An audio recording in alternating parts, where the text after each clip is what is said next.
Hello friends, welcome to my channel. ఈరోజు మనం healthy breakfast recipe prepare చేద్దాం.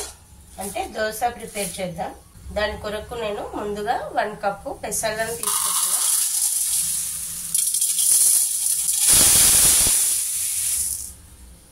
అలాగే 1/2 కప్పు శనగలను తీసుకుంటున్నా.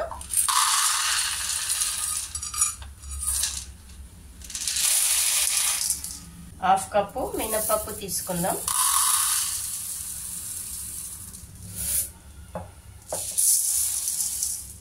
అలాగే 1 కప్పు వరకు రాగులను తీసుకుందాం. 1 కప్పుకి కొద్దిగా తక్కువ ఉన్నాయి, అంటే 3/4 కప్పు. అలాగే 1/2 కప్పు రైస్ తీసుకుందాం, బియ్యం.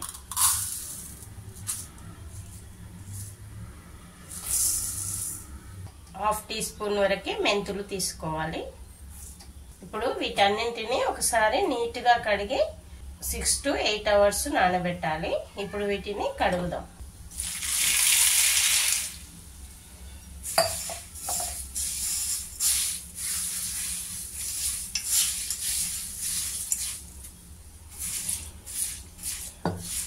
ఇప్పుడు వీటిని నేను 2 నుంచి 3 సార్లు కడిగిన. ఇప్పుడు ఇవి మునిగే వరకు వాటర్ వేసి 6 to 8 అవర్స్ నానబెట్టాలి. ఇప్పుడు వీటిని నాననిద్దాం. మనము ఇవన్నీ నానబెట్టి 8 అవర్స్ అవుతుంది. ఇప్పుడు వీటిని దోశ పిండికి ఏ విధంగా రుబ్బుతామో ఆ విధంగా రుబ్బాలి. ఒక మిక్సీ జార్లోకి తీసుకొని రుబ్బితే సరిపోతుంది. అంటే మనం ముందుగా నానబెట్టుకున్న వాటర్ ఉంటాయి కదా, ఆ వాటర్ తీసేసి కొత్త వాటర్ వేసుకొని తీసుకున్నా. నేను కొద్దిగా సాల్ట్ వేసి రుబ్బుకుంటే సరిపోతుంది.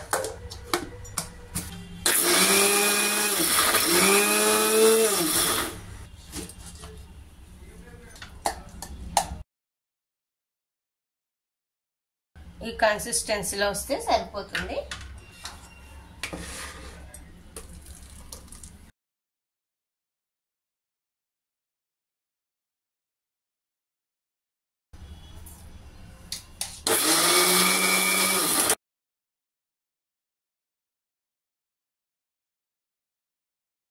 మొత్తం పిండి ఈ విధంగా రుబ్బుకున్న తర్వాత మనకు ఒకసారికి ఎంత అవసరమో అంత ఒక గిన్నెలోకి తీసుకోవాలి.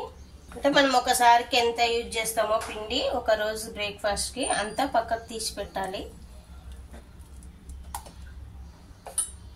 మిగతాది మూత పెట్టి ఫ్రిడ్జ్ లో నిల్వ చేసుకుంటే సరిపోతుంది. 2-3 డేస్ నిల్వ ఉంటుంది. ఇప్పుడు దీనిని ఫ్రిడ్జ్ లో పెడదాం. ఇప్పుడు మనం చిన్న మిక్సీ జార్ తీసుకొని అందులో 3 to 4 ఎండుమిర్చి వేయాలి. అలాగే ఒక ఆనియన్, 10 వరకు గార్లిక్ క్లోవ్స్ వేయాలి. ఎల్లిపాయలు, కొద్దిగా కొత్తిమీర, 1/2 టీ స్పూన్ జీలకర్ర వేసి మెత్తని పేస్ట్ లాగా మిక్సీకి పట్టాలి.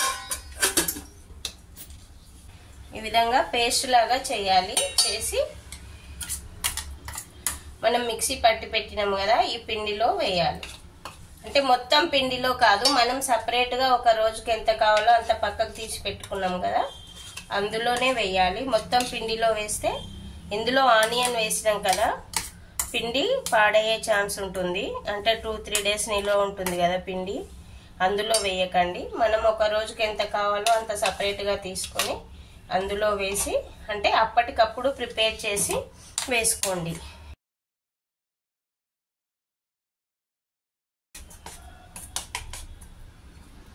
ఇప్పుడు మనం ఈ పిండితో దోశ ప్రిపేర్ చేద్దాం.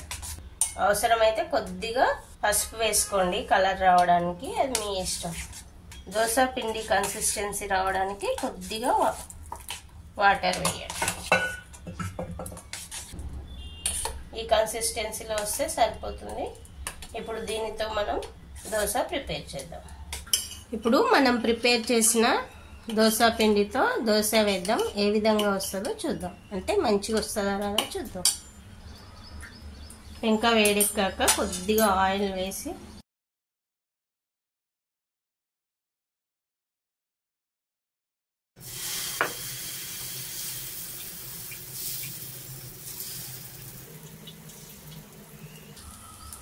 కొద్దిగా సైడ్స్కు ఆయిల్ వేయాలి. ఇందులో మనం శనగలు వేసినాం కాబట్టి నేను గార్లిక్ క్లోవ్స్ అండ్ ఎండుమిర్చి వేసిన. అంటే శనగల కాంబినేషన్లో గార్లిక్ క్లోవ్స్ ఎండుమిర్చి టేస్ట్ చాలా బాగుంటుంది. మీరు ఒకసారి ఇలా ట్రై చేసి చూడండి. మామూలుగా అయితే మనం గ్రీన్ చిల్లీస్ వేస్తాం కదా, పచ్చిమిర్చి, కానీ నేను ఎండుమిర్చి వేసిన. అదే అల్లానికి బదులుగా ఎల్లిగడ్డ వేసిన. ఒకసారి ఇలా ట్రై చేసి చూడండి, ఈజీగా వస్తుంది. అంటే మనం ఇన్ని రకాల పప్పులు కలిపినాం కదా, దోశ వస్తుందో రాదో అనుకుంటారు కదా, అందుకే వేసి చూపిస్తున్నా. కింది సైడ్ కొద్దిగా ఫ్రై కాగానే ఫ్లిప్ చేసుకోవాలి.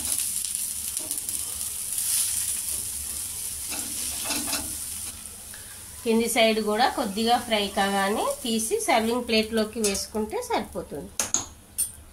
అంతే, దోశ రెడీ అయింది. మిగతాయి కూడా ఇదే విధంగా చేస్తే సరిపోతుంది. హెల్దీ దోశ రెడీ అయిందండి. ఈ రెసిపీ కనుక నచ్చితే ఒక లైక్ చేసి నా ఛానల్ని సబ్స్క్రైబ్ చేయడం మర్చిపోకండి. ఇంగ్రీడియంట్స్ డిస్క్రిప్షన్లో ఉంటాయండి. Thanks for watching.